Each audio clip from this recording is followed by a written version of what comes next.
দয়া করে জেনে রাখুন যে ভোট গণনা নির্বাচন প্রক্রিয়ার এক গুরুত্বপূর্ণ অঙ্গ। তাই গণনা এজেন্টরা ফলাফলের চূড়ান্ত ঘোষণা না হওয়া অবধি এবং রিটার্নিং অফিসার প্রার্থীদের হাতে শংসাপত্র তুলে না দেওয়া অবধি কোনো মতেই গণনার হল থেকে যেন বাইরে বেরোবেন না। গণনা এজেন্টদের কাছ থেকে এটা আশা করা হবে যে তারা সমগ্র গণনা প্রক্রিয়া চলাকালীন সজাগ থাকবেন এবং পুরো প্রক্রিয়া সম্বন্ধে অবগত থাকবেন।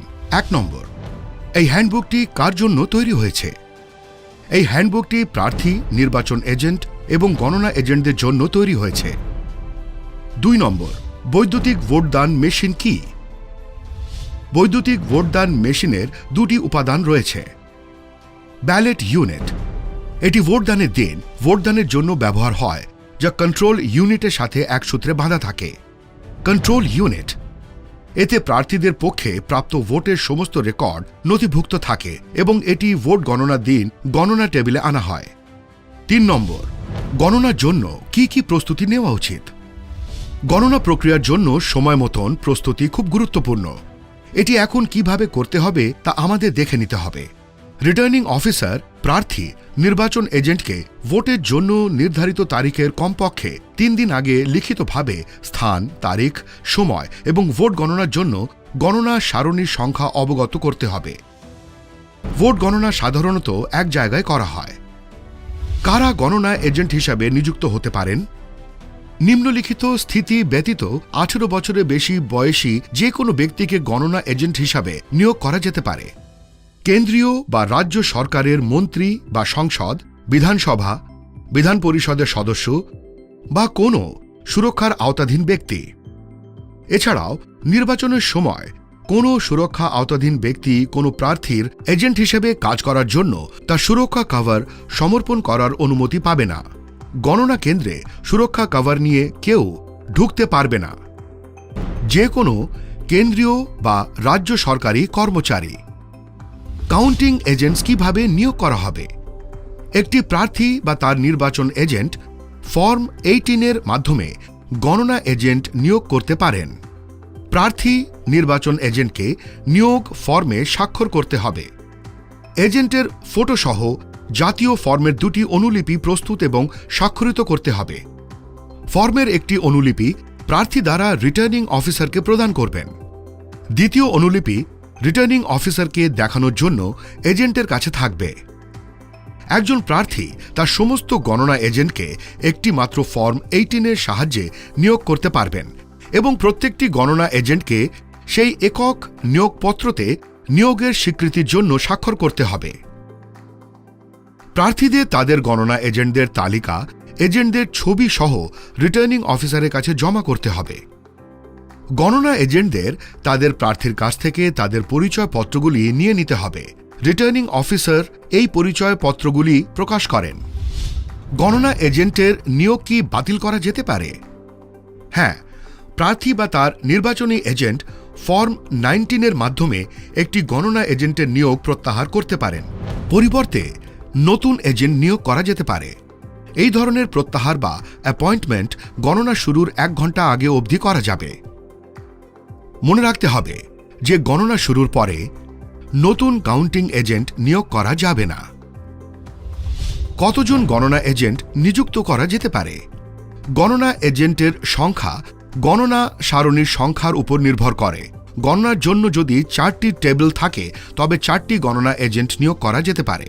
রিটার্নিং অফিসারের টেবিলে গণনা পর্যবেক্ষণ করার জন্য একজন অতিরিক্ত গণনা এজেন্ট নিয়োগ করা যেতে পারে। সাধারণভাবে রিটার্নিং অফিসারের জন্য একটি টেবিল ছাড়াও গণনা হলে গণনা করার জন্য 14টি টেবিল থাকে। তবে কোভিড-19 নির্দেশাবলী মেনে এখন গণনা করার জন্য কেবল 7টি টেবিলের অনুমতি রয়েছে।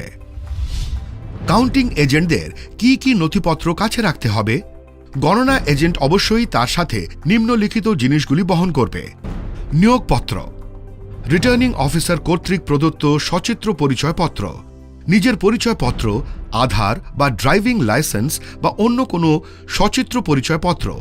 গণনা এজেন্টদের ভোট গ্রহণের দিন ভোট গ্রহণ শেষে প্রার্থী, নির্বাচন এজেন্ট, পোলিং এজেন্টকে জারি করা প্রথম ফর্ম 17C বহন করতে হবে। স্থানীয় নির্দিষ্টকরণ অনুযায়ী প্রার্থীর কার্যালয় দ্বারা স্কোর শিট প্রদত্ত করা হবে। কয়েকটি সাদা কাগজ এবং একটি কলম যা হলের ভিতরে অভিযোগ করার জন্য প্রয়োজন হতে পারে তার সাথে রাখতে হবে। 4 নম্বর, কাউন্টিং হল। বসার ব্যবস্থা। নিম্নলিখিতভাবে অগ্রাধিকার হিসাবে বসার ব্যবস্থা করা হবে। স্বীকৃত জাতীয় দলসমূহ, স্বীকৃত রাজ্য দলসমূহ, অন্যান্য রাজ্যের স্বীকৃত রাজ্য দলগুলি যাদের নির্বাচনী এলাকায় তাদের সংরক্ষিত প্রতীক ব্যবহারের অনুমতি দেওয়া হয়েছে, নিবন্ধিত স্বীকৃত দলসমূহ, স্বতন্ত্র প্রার্থী। স্বীকৃত জাতীয় পার্টি হওয়ায় আমাদের সামনের সারিতে বসতে দেওয়া হবে, তবে অন্যান্য জাতীয় দল থাকার কারণে গণনা এজেন্টদের সময়মতো পৌঁছানো এবং গণনার জন্য নির্ধারিত সময়ের কমপক্ষে 1 ঘন্টা আগে পৌঁছানো খুব জরুরি, যাতে প্রথম সারিতে আসন দখল করা যায়।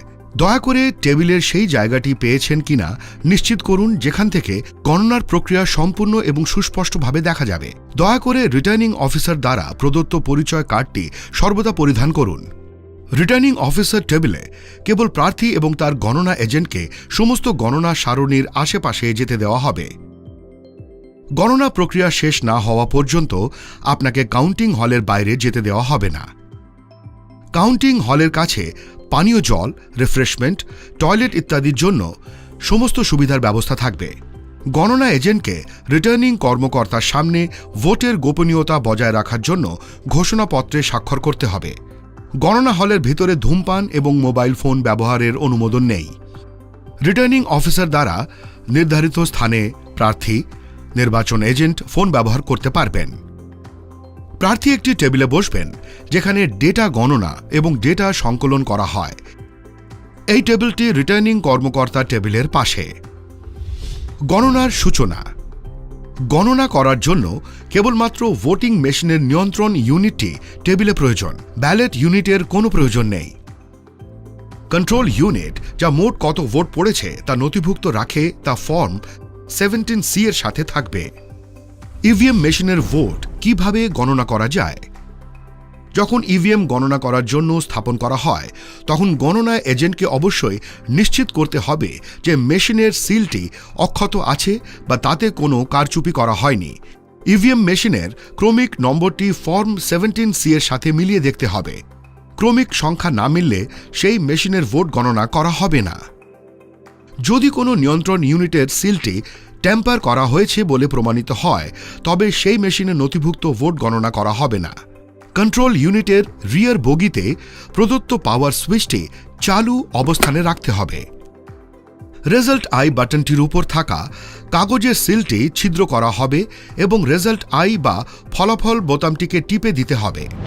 কোনো ভোটদান মেশিনের নিয়ন্ত্রণ ইউনিটে নথিভুক্ত ভোট গণনা করার আগে সর্বমোট ভোটের সংখ্যা প্রদর্শিত হয় এবং তার সাথে ফর্ম 17C নথিভুক্ত ভোট মিলিয়ে নেওয়া গণনা এজেন্টের কর্তব্য। ইভিএম ব্যালটে ক্রমিক সংখ্যা অনুযায়ী প্রতিটি প্রার্থীর দ্বারা প্রাপ্ত ভোটের সংখ্যা প্রদর্শন করে। প্রতিটি রাউন্ডের পরে এবং কেবল নির্বাচন কমিশন পর্যবেক্ষকদের শংসাপত্র পাওয়ার পরে সেই রাউন্ডের ফলাফল গণনা হলে রাখা বোর্ডে লেখা হবে। এরপরে পরবর্তী রাউন্ডের নিয়ন্ত্রণ ইউনিটগুলি গণনা টেবিলে আনা হবে। যতক্ষণ না পরবর্তী রাউন্ডের গণনা শেষ হচ্ছে ততক্ষণ পরবর্তী রাউন্ডের নিয়ন্ত্রণ ইউনিটগুলি টেবিলে আনা হবে না। ভোট কেন্দ্রে লিপিবদ্ধ নোটার মোট সংখ্যাও প্রদর্শিত হবে। Postal ballot counting. সাধারণত ডাক ব্যালটের ভোট শুরুতে গণনা হয়, তবে এবার কোভিডের কারণে ডাক ব্যালটের সংখ্যা বেড়েছে, সুতরাং ডাক ব্যালট গণনা একসাথেই নেওয়া হবে। ডাক ব্যালটের গণনা করার ব্যবস্থা আলাদা টেবিলে করা হয় যেখানে রিটার্নিং অফিসার উপস্থিত থাকেন। প্রার্থী নির্বাচন এজেন্ট দ্বারা নিযুক্ত গণনা এজেন্টদের মধ্যে ডাক ব্যালটের গণনার জন্য পৃথক গণনা এজেন্টকে মনোনীত করা হবে। প্রতিটি প্রার্থীর দ্বারা প্রাপ্ত ডাক ব্যালটের ভোটের সংখ্যা গণনা করা হবে এবং রিটার্নিং অফিসার দ্বারা ফর্ম 20 রেজাল্ট শিটে ফলাফল নথিভুক্ত ও ঘোষণা করা হবে। প্রার্থী বা গণনা এজেন্ট তাদের সিল লাগাতে পারবেন। যেসব ক্ষেত্রে কেবল ডাক ব্যালটের কারণে বিজয় সিদ্ধান্ত নেওয়া হচ্ছে সেই সব ক্ষেত্রে ডাক ব্যালট পুনরায় যাচাই বা ডাক ব্যালটের পুনঃগণনা অপরিহার্য। যেখানে ভোটের ব্যালট পেপারগুলি গণনার সময় অবৈধ হিসেবে প্রত্যাখ্যান করা হয়েছিল, সেই ব্যালট পেপারগুলির পরিমাণ জয়ের মার্জিনের চেয়ে কম হলে সেখানে প্রত্যাখ্যান করা সমস্ত ডাক ব্যালট পেপারগুলি ফলাফল ঘোষণার আগে রিটার্নিং অফিসার দ্বারা বাধ্যতামূলকভাবে পুনরায় যাচাই করা উচিত। দয়া করে নিশ্চিত করুন যে পুনর্বিবেচনা বা পুনর্গণনা করার ক্ষেত্রে পুরো প্রক্রিয়াটি ভিডিওগ্রাফ করা হচ্ছে এবং ভিডিও ক্যাসেট সিডিটি একটি পৃথক খামে ভবিষ্যতের রেফারেন্সের জন্য সিল করে রাখা থাকছে। ভিভিপ্যাট কিভাবে গণনা করা হয়?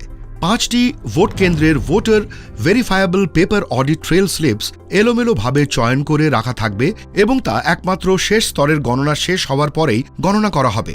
ভিভিপ্যাট গণনাটি সংশ্লিষ্ট ইভিএম গণনার সাথে মিলিয়ে নিয়ে গণনার প্রতিটি রাউন্ড শেষে ডিসপ্লে বোর্ডে লাগানো হবে। ইভিএম মেশিন গণনা এবং ভিভিপ্যাট স্লিপগুলির গণনাতে কোনো অন্তর থাকলে সেক্ষেত্রে স্লিপের গণনা ইভিএম মেশিন গণনার থেকে অগ্রাধিকার পাবে। বড় ধরনের পরিবর্তন বা বিচ্যুতির ক্ষেত্রে বিষয়টি নির্বাচন কমিশনে জানাতে হবে এবং নির্বাচন কমিশন তা প্রত্যেকটি কেস ভিত্তিতে সিদ্ধান্ত নেবে। যতক্ষণ না নির্বাচন কমিশন কোনো সিদ্ধান্তে পৌঁছাচ্ছেন ততক্ষণ নির্বাচনের ফলাফল রোধ করা থাকবে। গণনার ফলাফল কিভাবে প্রস্তুত এবং ঘোষিত হয়? ফর্ম 17C এর পার্ট 2 গণনার ফলাফল। গণনা তত্ত্বাবধায়ক ফর্ম 17C এর পার্ট 2 গণনার ফলাফলে প্রতিটি প্রার্থীর ক্ষেত্রে পৃথকভাবে ভোটের সংখ্যা রেকর্ড করবেন। গণনাকারী এজেন্ট অবশ্যই সেই ফর্মের প্রথম অংশের মোট ভোট সংখ্যার সাথে ফর্ম 17C এর পার্ট 2 এর ফলাফল মিলিয়ে দেখে নেবেন। কোনো রকম অমিল থাকলে তা নোট করতে হবে এবং তা রিটার্নিং অফিসার প্রার্থী নির্বাচন এজেন্টকে জানাতে হবে। সমস্ত ক্ষেত্রে ফর্ম 17C এর পার্ট 2 শেষ করার পরে ফলাফল শীট ফর্ম 20। এটি প্রতিটি ভোট কেন্দ্র অনুসারে প্রত্যেকটি প্রার্থী কত ভোট পেয়েছে তা দেখায় এবং তা ফর্ম 17C এর পার্ট 2 অনুযায়ী নথিভুক্ত থাকে। ভোট কেন্দ্রের ভোটের সংখ্যা এবং কত ভোট পড়েছে তা এই ফর্মের একটা নির্দিষ্ট কলমে নথিভুক্ত থাকে। ফর্ম 20তে নথিভুক্ত নথিগুলি একটি ব্ল্যাকবোর্ডে লেখা থাকবে এবং আপনি এগুলি নোট করে রাখতে পারেন। শেষ ফলাফল। পুরো গণনা শেষ হওয়ার পরে রিটার্নিং অফিসার ফলাফল শীটে ফর্ম 20 নথিভুক্ত প্রতিটি প্রার্থীর পক্ষে প্রাপ্ত মোট ভোটের সংখ্যা ঘোষণা করবেন। রিটার্নিং অফিসার পুনঃ গণনার জন্য লিখিতভাবে আবেদনের শেষ সময় ঘোষণা করবেন। প্রার্থী বা কোনো গণনা এজেন্ট লিখিতভাবে এবং কারণ দেখিয়ে যে কোনো ভোট কেন্দ্রে পুনঃ গণনার আবেদন করতে পারেন। গণনা নিয়ে কোনো সমস্যা থাকলে নির্বাচন কমিশন কর্তৃক নিযুক্ত গণনা পর্যবেক্ষকের সাথে যোগাযোগ করতে হবে এবং আপনাদের প্রতিবাদ জানাতে হবে। এই জাতীয় আবেদন প্রাপ্তির জন্য নির্ধারিত সময়ের মধ্যে যদি কোনো অনুরোধ না পাওয়া যায় তবে আরও ফর্ম 20E এ ফলাফল ঘোষণা করবে। রিটার্নিং অফিসারের ফলাফল ঘোষণা হয়ে গেলে সেটাই চূড়ান্ত হিসাবে গণ্য হবে। সবশেষে বিজয়ী প্রার্থীকে শংসাপত্র দেওয়া হয় ফর্ম 22। 6 নম্বর, কিভাবে পুনঃ গণনা করা হয়? গণনা শেষ হওয়ার পরে রিটার্নিং অফিসার ফলাফলের শীট ফর্ম 20তে লিপিবদ্ধ প্রতিটি প্রার্থীর পক্ষে মোট প্রাপ্ত ভোট ঘোষণা করবে। রিটার্নিং অফিসার পুনঃ গণনার জন্য লিখিতভাবে আবেদনের শেষ সময় ঘোষণা করবেন। প্রার্থী বা কোনো গণনা এজেন্ট লিখিতভাবে এবং কারণ দর্শিয়ে যে কোনো ভোট কেন্দ্রে পুনঃ গণনার আবেদন করতে পারেন। আপনি প্রয়োজনে ডাক ব্যালট পেপারগুলি পুনঃ গণনার জন্য অনুরোধ করতে পারেন। এই জাতীয় গণনা শেষ হবার পরে ফলাফল শীটটি প্রয়োজনীয় পরিমাণে সংশোধন করা হবে এবং সংশোধিত সংশোধনীগুলি ঘোষণা করা হবে। প্রতিটি প্রার্থীর পক্ষে মোট প্রাপ্ত ভোটের ঘোষণার পরে ফাইনাল ফলাফলের শীটটি স্বাক্ষরিত হবে। রিটার্নিং অফিসার ফলাফল শীট স্বাক্ষর করার পরে কোনো পুনঃ গণনা সম্ভব নয়। 7 নম্বর, গণনা করার পুরো প্রক্রিয়াটি কি ভিডিওগ্রাফ করা হয়? হ্যাঁ, গণনার সম্পূর্ণ প্রক্রিয়াটি রিটার্নিং অফিসারের দ্বারা ভিডিও করা হয়। ভিডিওগ্রাফটির তারিখ এবং সময় নির্দেশ করা উচিত। গণনা প্রক্রিয়া শেষ হওয়ার পরে প্রার্থীদের অবশ্যই গণনা প্রক্রিয়ার সম্পূর্ণ ভিডিওগ্রাফটির একটি সিডি রিটার্নিং অফিসারের কাছ থেকে নেওয়া উচিত।